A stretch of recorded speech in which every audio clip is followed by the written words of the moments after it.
This is a couple parts in this question, but a question I get all the time, and something I had to figure out when I initially started my journey about 6 years ago was, do I launch my own podcast, or because there are different strategies and different benefits, I'll be a guest on other people's shows. So can you talk to us about the benefits and if you would recommend both, or if you recommend starting guesting versus launching your own show? And this is a very common question. Should I be a guest or a host? To me, it's what are your goals, right? Should I be an Uber driver or an Uber passenger? Same platform, but it depends on your goals. So being a host is a great way to nurture your current clients, your current prospects. But this idea that if I build it, they will come, that was hard enough in 2020 when you started. Today, it's even harder, right? There's so much out there. So if you've got that following already, yeah, being a host is a great way to do it. But being a guest is the great way to go out there and get new exposure, new leads. It's almost like speaking on other people's stages until you have your own there. And the other part with that too is that you get the benefits of all the backlinks, right? For the SEO, you get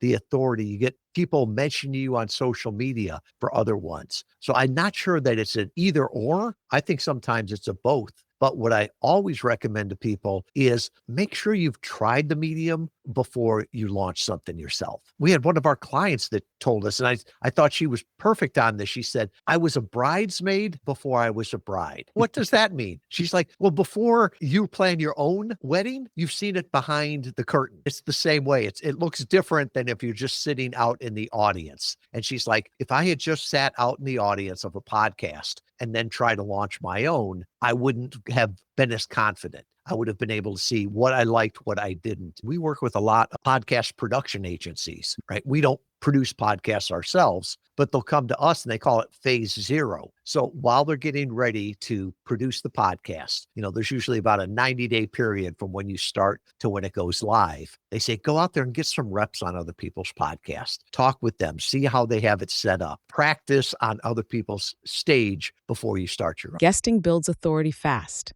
but there's a new player in the room that's changing the game for SEO. Have you met the AI listener yet?